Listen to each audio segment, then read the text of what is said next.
Hello, welcome to Physics 1.2, Module 1, Lesson 2. So speed and velocity are what we're going to concentrate on today. It's helpful that these start with the same letter. Speed is a scalar, velocity is a vector, and just a reminder that that scalar means no distance. They both have magnitude, they both have direction, but the speed does not have a distance associated with it.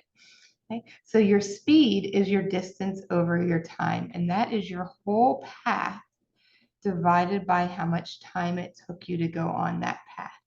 And your average speed is taking that total distance over total time, whereas you could also be called on for instantaneous speed, distance and time at that exact moment.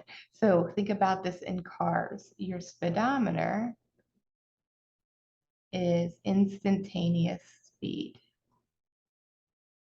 And what Waze is telling you that there is 5 miles and it's going to take you 10 minutes to get there, then you would have 0.5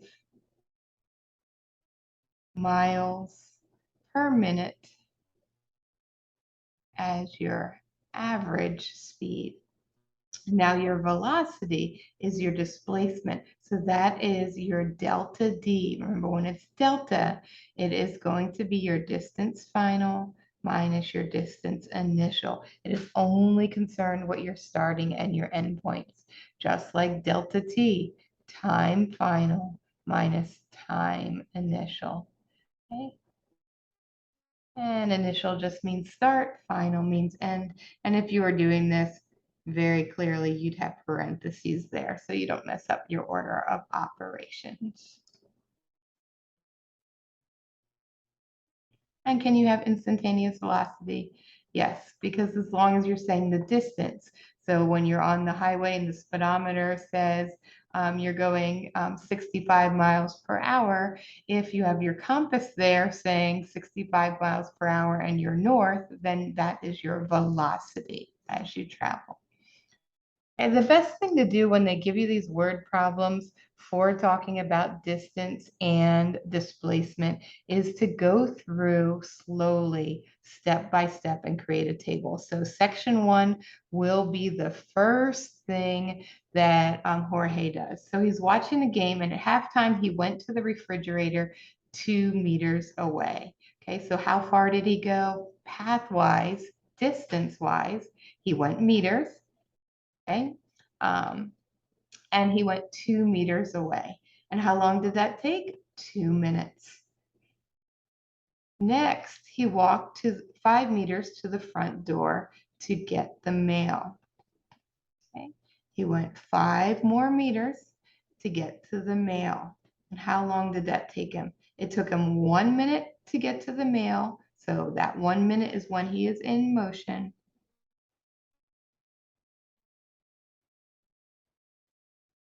And then 2 minutes to read it. And that is when his velocity is 0. He's at rest. You know, he's moving around by moving the different letters. In terms of his walking, he is not walking. So his velocity for walking is at rest.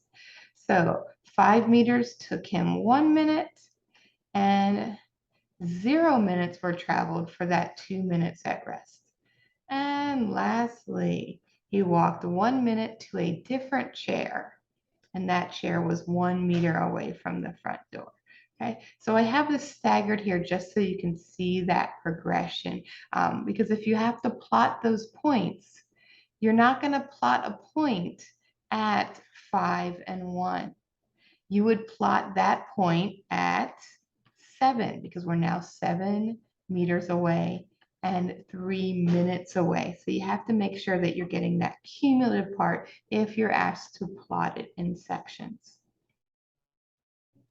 So here we go. I just condensed those so they're not staggered anymore. And so we got our total distance and total time. And so if we take distance over time, what is that going to give us? Our average speed. Our average speed, the total distance over the total time. 1.3 meters per minute. Is there a direction? There wasn't a clear direction with there. We didn't know what else was going on. So this would be your speed, not your velocity. It is a scalar.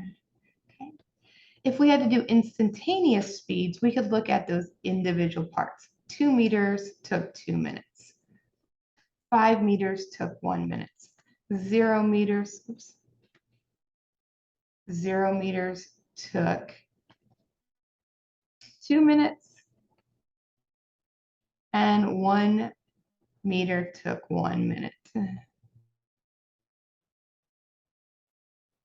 So then you would have all your instantaneous versus average speeds there. So now Jorge is going to do the same exact thing, but the question changed. So even though he was doing that same exact path, we want to know how to do the velocity time graph. So velocity graph, sorry, your velocity graph, which is distance and time. So at the beginning, we're at 0.0, so we've traveled only 0 minutes, or 0 meters in 0 minutes. Now what are we doing at 0.1? We've now gone 2 meters in 2 minutes. So that is the same. But what about this next point here?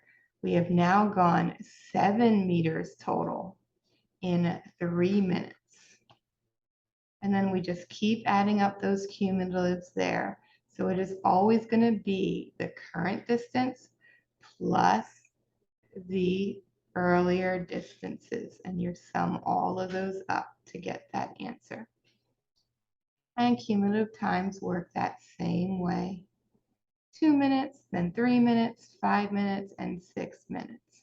So now when you're plotting this on here, we can plot that structure. Your distance is what goes on the y-axis, and the time is what goes on the x-axis. So first point is 0, 0. The next point is 2, 2.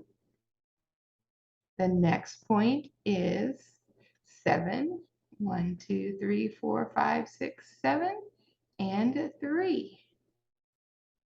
And then 7 and 5. Oh, there's a flat line. Oh, that makes sense, right? Because we're not going anywhere further away. We're just having time march on.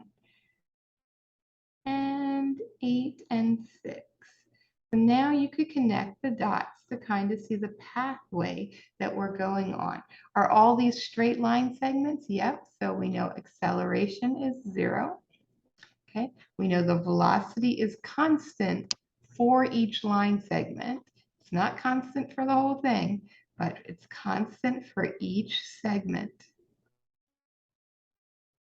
So we could get an average speed here by taking the total distance over the total time. We could get an average speed for this line segment. That guy there obviously is going to be 0. And we could get one here, and then we could compare the speeds of the different line segments.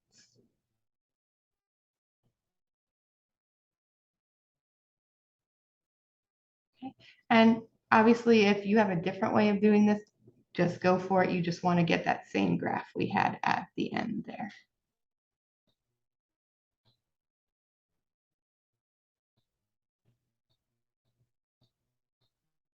There it is, just in quick motion. So it's a little bit prettier when I do it.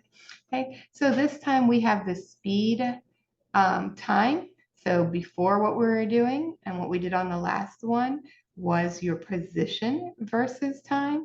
But today we're talking about speed with time. So these graphs are going to look a little bit different. Okay, if the object is at rest, its velocity is 0 the whole way. So it's not going to get off that x-axis. What if we have constant velocity? That means it's going to be a straight horizontal line. So a straight line at any type of diagonal when you're talking about position, but when we're talking about velocity, it's going to be horizontal. Why? Because this is showing us the change is the same at each time. The rate is the same in this first graph here with position. So if the rate's the same and then we're graphing it, we would see it as a horizontal line. And then what about this last one? We are accelerating. The speed is changing. Our position is changing slowly at the bottom here, and our position is changing quickly at the top. So we accelerated when we look at that. This guy has more Y change than that same time on the bottom had. So if it's accelerating, then when we're doing velocity time graphs, we are going to see that go up because we are talking about the acceleration here. Notice these graphs are really similar, constant velocity and constant acceleration. Oh, they're both going to show you a diagonal line of some rate. Now it could be steeper or more shallow, that is fine. But anytime you're dealing with a constant in terms of the next guy, it is going to be at an angle. So position gives you constant velocity. Velocity graphs give you constant acceleration. And that's all to do with the calculus. So this is just a nice little cheat sheet to have just so you can go back and go, oh, right, it's this graph I'm talking about, what's going on there. So you don't get confused of all the different ways things look. And remember x-axis for that time marches on, walking, marching on that x-axis. And then, yep, when we get to lesson 1.3, we're going to go more into acceleration. So each time we're stepping up on this graphing knowledge.